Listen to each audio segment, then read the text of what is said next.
Nung isang araw, si Chis Escudero ang nagkukondisyon, kumbaga siniset, mind conditioning na ang ginagawa ng mga ito. Kinukondisyon na ng mga ito ang isip ng taong bayan. Sinasabi lang nila na tungkol sa pag-dismiss ng impeachment laban kay Sara Duterte, ang sinasabi ni Chis Escudero, posible naman talaga yan. Magdidepende yan sa 20th Congress, pagbubutuhan yan. Hindi nila sinasabi na madidismiss na. Pero sinasabi nila yung mga senaryo. Kunwari, neutral sila. Itong dalawang ito, si Escudero sa si Cayetano, mga ano to? Ito yung mga pumapapel na kunwari, hindi sila pro-Sara, hindi anti-Sara, kunwari, neutral sila. Pero sa totoo, ang ginagawa nila, pro-Sara sila. Gusto naman talaga nilang madismiss na ang impeachment complaint or ang articles of impeachment. Kaya lang, kumbaga sila nagkukunwari-kunwari pa. Kumbaga may mga ano pa ito, may mga pakunwa-kunwari na parang si Cayetano, nagbibigay siya ng kanyang opinion. Pero ang totoo, para sila sa dismissal ng impeachment complaint. Tulad nito, ipi-play ko sa inyo mamaya, mga kabunyog, mga kababayan. Sabi ni Cayetano, hindi naman talaga pwedeng mag-proceed ang trial kung may question sa jurisdiction. Kumbaga, ang sinasabi ni Cayetano, ito, in-screenshot ko yung balita na yan. Ito. Kita nyo, mga kabunyog, jurisdiction must be resolved first in Duterte impeachment. Cayetano. Ayan. Ang ibig sabihin, magpuproceed na ba sa pagpipresent ng mga ebidensya? Ibig sabihin, yung mga ebidensya laban kay Sara? Yung trial talaga, yung paglilitis na talaga. Ang sabi ni Cayetano, jurisdiction must be resolved first before mag-proceed sa impeachment. Tama ba yon? Tama ba yung ganon? Na talagang kailangan munang i-resolve ang jurisdiction. Sa tingin ninyo, tama ba si Escudero na kailangan munang ma-resolve ang issue ng jurisdiction bago magtuloy doon sa pagpipresent ng mga ebidensya laban kay Sara? Kumbaga, yung procedural muna. Ganito, i-divide natin procedural at saka substantive. Kapag ang trial tungkol sa mga procedure, teknikalidad, jurisdiction at iba pang issue, yan ay procedural. Pagka ang pinag-usapan na yung kaso na talaga ni Sara, yung unexplained wealth niya, yung confidential funds niya, yung mga pagbabanta niya sa presidente, ito na yung substantive, yan na yung trial proper. Magpipresent na dyan ng mga ebidensya laban kay Sara. Ang sinasabi ni Escudero, kailangan munang ma-resolve ang mga questions ng jurisdiction bago magpuproceed sa trial. Tama ba yon? Tama ba yon? Mga kabunyog, ano sa tingin nyo? Ano sa tingin nyo? Kasi ang sabi ni Escudero, jurisdiction must be resolved first. In Duterte impeachment. Ibig sabihin, bago magpipresent ng mga ebidensya, ano muna? Jurisdiction. Ano ba ang mga questions sa jurisdiction? Ano ang sa jurisdiction? Una, may jurisdiction ba ang Senado? Una, ang magiging issue na kaagad yan, yung 1-year bar rule nga. Walang jurisdiction ang Senado na dinggin ito kasi na-violate ang 1-year bar rule. Yan na. Pangalawa, walang jurisdiction ang Senado kasi hindi pwedeng mag-crossover. Yung pangalawa, yan muna ang mga i-resolve ayon kay Escudero, ay kay Cayetano. Tama ba yon? Sa totoo lang, mga kabunyog, kung akong tatanungin nyo, dapat naman talagang i-resolve ang issue ng jurisdiction. Yan. Dahil nagtuturo ako ng constitutional law, ang issue ng jurisdiction, kailangan naman talagang i-resolve muna yan. Kailangan munang i-resolve yan. May kapangyarihan, may right ba ang mga abogado ni Sara na i-raise ang issue ng jurisdiction? I-question ang jurisdiction ng korte? Oo. Hindi mo naman yan pwedeng pagbawalan yan. At saka kadalasan naman, ginagawa naman talaga yan ng mga lawyers. Ginagawa talaga na yan, jurisdiction. Ano lang yan? Kumbaga malay mo, madismiss nga sa jurisdiction issue. Ganon, di ba? Ang pagre-raise ng issue ng jurisdiction ay basic yan. Live ito, Nover de los Santos. Hindi natin mababawalan ang mga abogado ni Sara na erase ang issue ng jurisdiction. Sang-ayon ako dyan. Sang-ayon ako dyan. At saka, normal naman yan na nire-raise naman talaga yan ng abogado. Ang unang issue talaga kaagad, jurisdiction. Malay mo, maparelease mo na maano mo na kaagad sa issue pa lang ng jurisdiction. Di ba ganyan din ang ginagawa ni Kaufman doon sa ICC kay Duterte? Bago mag-proceed doon sa mga ebidensya kay Duterte, ang gusto ni Kaufman, pag-usapan na muna ang jurisdiction. Ganyan din ang ginagawa ng mga abogado ni Sara. Okay? Ngayon, trial shall proceed forthwith. Trial shall forthwith proceed. Yung pag-question ng jurisdiction, part na yan ng trial. Part na yan ng trial. So, ibig kong sabihin, asahan na natin yan, normal yan, i-raise ang issue ng jurisdiction. Kaya lang, ang point ganito. Ito naman ang paglilinaw ko dyan. Totoo, pwedeng i-raise or i-question ang issue ng jurisdiction. Pero, ang dapat na sagot dyan ng Senado bilang impeachment court, wag na nating pag-usapan masyado yung jurisdiction na yan.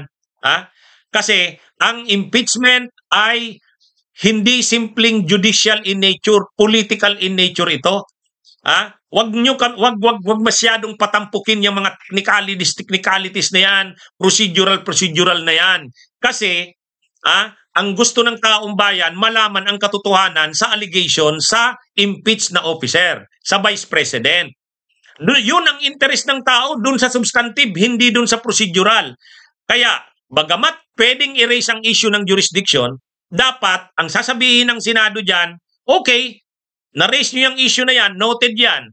Pero para sa amin bilang impeachment court, mas importante sa amin na mag-proceed na tayo doon sa trial proper, sa substantive, doon na sa mga akusasyon sa Vice President. Kasi yun talaga ang purpose ng impeachment. Di ba? So, ibig sabihin, dapat yung Senado, babarahin na yung mga ganyang issue ng jurisdiction. Huwag ubusin ang oras sa debate ng jurisdiction. Hindi yan ang importanteng issue sa impeachment. Bagamat pwedeng erase yan, bagamat pwedeng normal lang yan, aasahan mo yan na i-erase yan ng mga abogado, pero dapat ang Senado, babarahin ka agad yan. Sasabihin ng Senado dapat, okay, noted yung ni-raise yung issue tungkol sa jurisdiction, pero the fact na nandito na yan sa amin, kung power na namin ngayon ay mag-trial, mag-decide sa bandang huli. Yan na ang gawin natin. Yung mga ni-raise yung issue sa jurisdiction, okay, ninyo yan, karapatan ninyo yan, pero as far as kami sa impeachment court, gusto namin mag-proceed na sa substantive. Yun. Ibig sabihin, ganoon. Ganoon dapat. Ay ang ginagawa nila ngayon, nila Chis Escudero at sa kanila Cayetano, sinasabi nila, kailangan munang pagdiskusyonan ang jurisdiction. Kailangan munang i-resolve yung mga issue na nire-raise ng defense. Uubusin mo ang oras mo dun lang sa mga procedural, sa mga teknikalidad. Tapos papatayin mo na yung impeachment. Di hindi na mag-proceed doon sa substantive, doon sa mismong mga aligasyon kay Sara Duterte. Hindi na magpo-proceed doon. Yun ang kalukuhan dyan. Di ba? Ang sinasabi ko, walang problema na i-resolve muna yung issue ng jurisdiction. Yes. Pero how? Paano i-resolve? Ang dapat sabihin ng Senado dyan, noted. Noted ang mga sinabi nyo tungkol sa jurisdiction. Pero ang desisyon namin sa impeachment court, mas importanteng mag-proceed na tayo sa substantive aspect. Diba? Yang mga procedural na yan, technical na yan, pang-abogado yan, pang-korte yan. Tandaan natin na ang impeachment court, political in nature, hindi lang siya judicial. Alam nyo, ang impeachment court, sui generis. Ibig sabihin, political at the same time judicial. Ang korte, judicial lang, hindi political. Kaya nga may nagtanong sa akin, bakit kasi attorney, bakit kasi hindi Supreme Court ang nag-i-impeach? Doon na lang sana. Alam nyo ang sagot? Alam nyo ang sagot mga kabunyog? Bakit hindi Supreme Court ang humahawak ng impeachment? Kasi ang impeachment ay hindi purely judicial, political din ito. Kapag nasa Supreme Court na yan, judicial na yan. Ang judicial, masyadong matechnical yan. Grabe ang stricto niyan sa procedural, sa technical. Ganyan ang korte. Pero itong impeachment court, hindi naman nila kailangang maging striktong masyado sa procedure at sa teknikalidad. Ang rules ng rules of court, supplementary lang. Suppletory, katulong lang. Pero dapat hindi masyadong mag-stricto sa rules ng evidence. Kasi political political ang impeachment, pagpapanagot sa isang opisyal na inaakusa ng katiwalian at pang-aabuso. So political in nature yan. Kaya nga ang humahawak ay mga senador bilang impeachment court kasi sila yung ating representative. Diba ang mga yan, yung mga kongresista at senador, kinatawan yan ng mamamayan. So ang totoo, ang naglilitis dyan tayo. Tayo yung maghuhusga eh. So hindi tayo, kumbaga hindi purely judicial in nature ang impeachment, political yan. Kaya dapat talaga sinasaalang-alang dyan ng mga senador ang damdamin ng taong bayan. Huwag niyong masyadong gawing technical yan or procedural. Huwag niyong gawin masyadong technical yan. Sa totoo lang, pag ginamit niyo ang pagka-abogado niyo dyan, masyado na kayong abogado, dinidefeat niyo na ang purpose ng impeachment. Ang impeachment ay pagpapanagot sa mga tiwaling opisyal ng bayan na inaakusahan ng katiwalian. Yan yun. Hindi naman siya criminal case eh.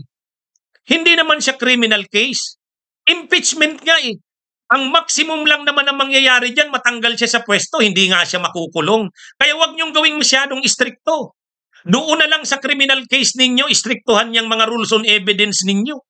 Ako, abogado ako, alam ko yan mga rules on evidence, pero hindi kailangang maging istrikto sa rules on evidence dyan. At huwag nyo rin gawing masyadong istrikto yan na procedural at saka mga teknikalidad. Papatayin nyo ang impeachment dahil lang sa mga teknikalidad. Diba? Totoo naman yan. Kailangan ma-resolve ang jurisdiction sa simula pa lang, before mag-proceed. Pero, pag hindi mo masyadong papatagalin doon, pagkasabi mo lang, okay, noted yung pag-question yun ng jurisdiction, pero as far as the impeachment court is concerned, we believe we have a jurisdiction, okay? And then, pasok na tayo doon sa substantive, doon na sa mga ebidensya, kinggan na natin yan. Trial and, the impeachment, the Senate, shall be the sole body to try and decide. Ibig sabihin, trial, pagka-trial, decision. Yung desisyon kung acquitted or convicted ang Vice President after ng trial, ay ang ibig nilang sabihin, pag-usapan yung mga teknikalidad, jurisdiction, tapos i-dismiss na. O wala nang trial doon sa mga ebidensya laban kay Sara. Ay, di ba?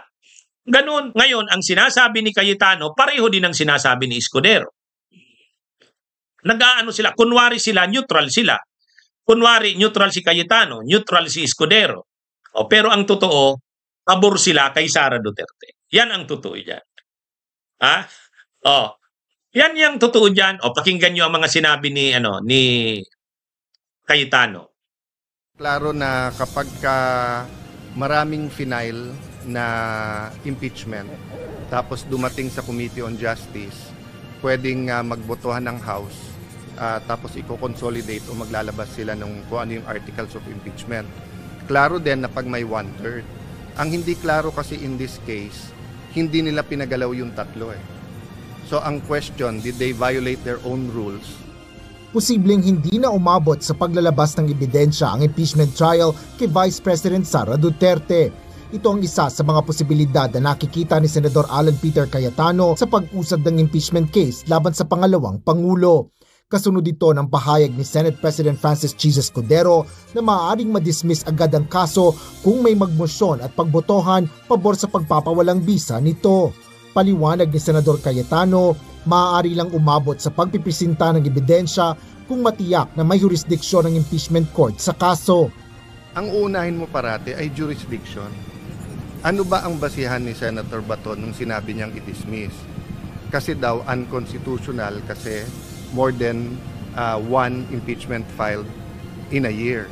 So kahit saan korte, bago mo ipalatag yung ebidensya, titignan mo muna may jurisdiction ba yung korte na yan o hindi.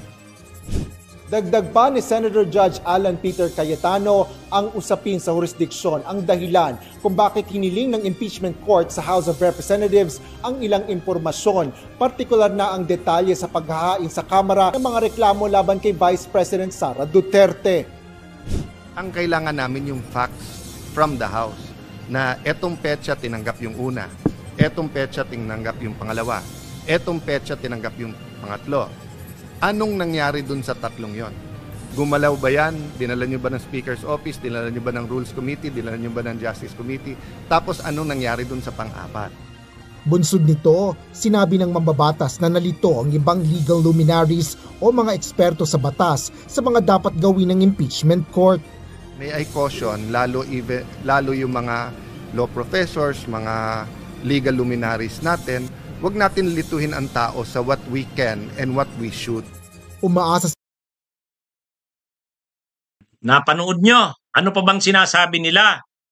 Ha? Anong sabi ni Cayetano? Pwedeng ma-dismiss yan kapag may nag-motion to dismiss. Ay natural, may mag-motion to dismiss. Ang sinabi ni Cayetano, hindi na Cayetano, ni Escudero pala, pwede daw ma-dismiss yung articles of impeachment kahit hindi na mag-trial kapag may nag-motion to dismiss. Sa tingin nyo, walang mag-motion to dismiss? Noong pa nga lang June 10, nag-motion to dismiss na si Bato eh. Kaya ito, mga kabunyog, mga kababayan, mind conditioning na ito. Kung yung paulit-ulit na sinasabi ni Cayetano, kailangan munang pag-usapan ang jurisdiction. Sinabi niya rin na posibleng ma-dismiss na yan kapag niresolve ang issue ng jurisdiction. Ibig sabihin, yung mga issue, di ba? Yung tungkol daw sa anong ginawa doon sa tatlong impeachment complaints. Anong ginawa doon? Kailan na-receive yun? Yun daw ang gustong malaman, sabi ni Cayetano. So, napaka-technical na niya. Napaka-technical na niya. Alam nyo, sa mamamayan, simple lang yan. Ang mamamayan, simple lang. Marami ng issue kay Sara kung ano-ano na yan. Kaya dapat na siyang tanggalin sa pwesto. Ngayon, anong dapat gawin? Ang gustong malaman ng taong bayan, totoo ba yan? Ano ba yung mga ebidensya na yan? O sige, ilabas ang ebidensya. Tanungin si Sara. Anong masasabi mo dyan? Doon makikita ng taong bayan kung talagang ang Vice President na ngayon ay na-impeach ay dapat i-convict o i-acquit. Yun yan magkakaintindihan. Yan lang naman ang gustong mangyari ng taong bayan. Accountability of public officers. Ngayon, ang gusto nilang mangyari, pag-uusapan, anong pitsan dumating yung first impeachment complaint? Anong pitsa pinail yung second impeachment complaint? Anong pitsa pinail yung third impeachment complaint? Anong nangyari dun sa tatlo? Bakit nagkaroon ng fourth impeachment complaint? Yun ang gusto nilang pukusan. Sos, uubusin nyo yung oras nyo, mga teknikalidad ang pag-uusapan nyo, procedural. Hindi. Ang gusto ng taong bayan, substantive. Yung substance ng impeachment ang gusto ng taong bayan. Kayong mga senador na binoto ng taong bayan, dapat ang ginagawa nyo yung gusto ng taong bayan na mangyari. Ang ginagawa nyo, kayo pa ang pumapatay ng gusto ng taong bayan. Ang gusto ng taong bayan, paglilitis para makita talaga kung may sala si Sara o wala. Shout out kay Rodolfo Bio. Di ba? Mga kabunyog, mga kababayan, ano bang gusto natin? Ang gusto natin, malaman talaga ano ba ang mga ebidensya laban kay Sara? Yung issue ng kanyang confidential funds. Anong sagot niya doon? Actually, may tanong pa nga tayo. Nung matanggap yung mga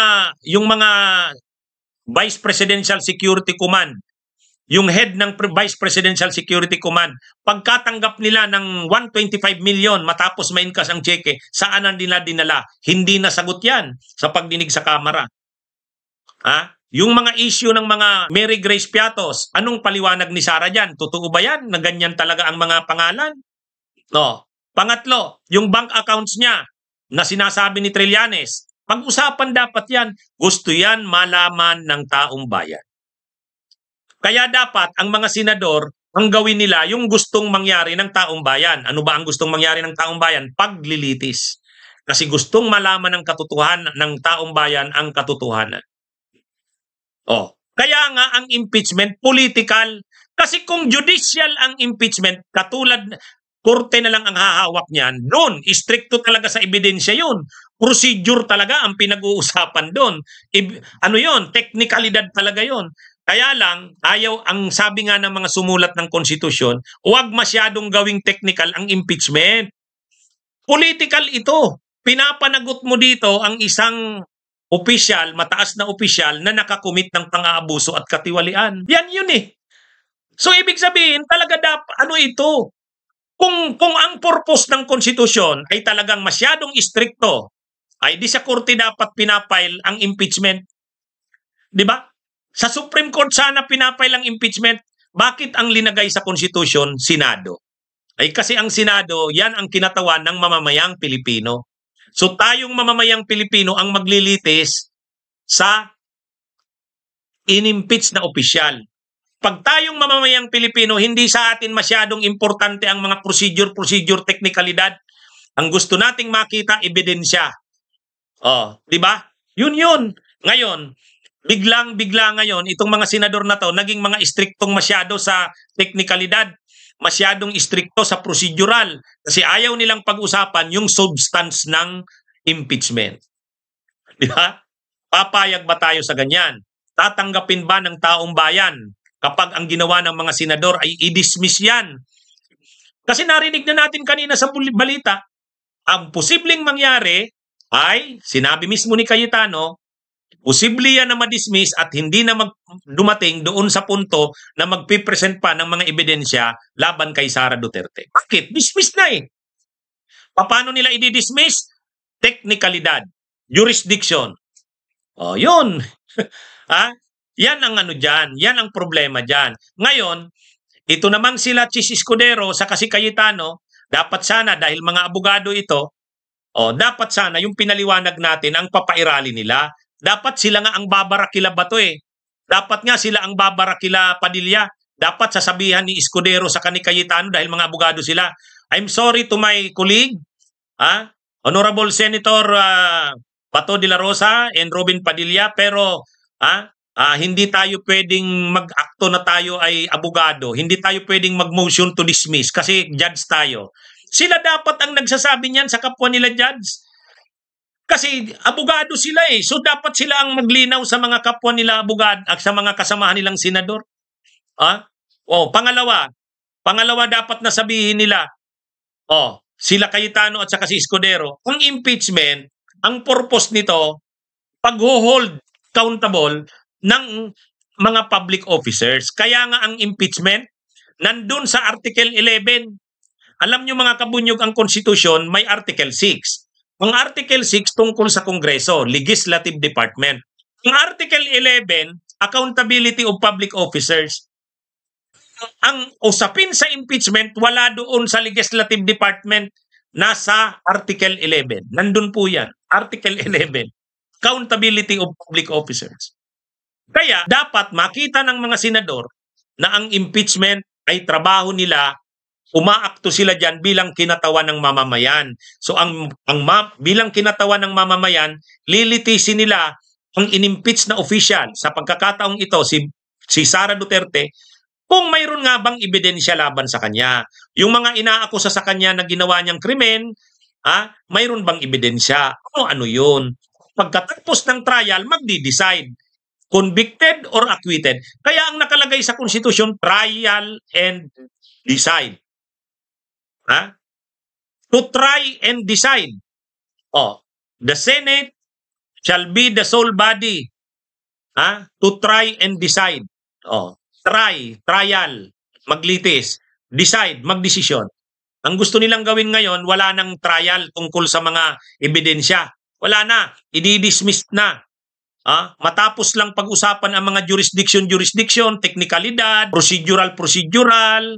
Kaya nga paulit-ulit kanina si Cayetano ng kailan ipinail ang impeachment complaint? Yung una. Kailan pinail yung second? Kailan pinail yung third? Sus, mauubos ang oras niya. Mauubos ang oras mo sa ganun. Tapos pagdating na dun sa talagang mga kaso ni Sara, hindi na pag-uusapan. Pinag-usapan nyo yung mga... Yan ang problema dyan. Kaya nga hindi korte ang lumilitis ng impeachment. hindi Supreme Court, para hindi masyadong technical. Di ba? Hindi dapat ginagawang masyadong technical ang impeachment. Kaya hindi siya purely judicial. May pagka-judicial siya dahil naglilitis, pero may pagka-political siya. Kasi mga senador yan representative yan ng taong bayan. O yan mga kabunyog, mga kababayan. Kaya itong si Cayetano, ang ginagawa niya, katulad din ni Escudero, minamind conditioning na nila ang taong bayan. Anong sabi ni Cayetano? Posible daw na mangyari na hindi na magkaroon ng presentation ng mga ebidensya laban kay Sara. Bakit? Kasi madidismiss na. Ano ang basihan sa pag-dismiss? Procedural, technical. Kaya yan mga kabunyog, mga kababayan. Kailangan dito pagkilos na ng taong bayan. Okay? So magandang araw sa inyong lahat. Mabuhay po tayo. Bunyog, bunyog, halikan na kasama ka. Bunyog, kapag buklod ay may pag-asa. Luzon, Visayas, Mindanao, isa ang pananaw. Sa bagong Pilipinas ang bunyog isisigaw. Bunyog.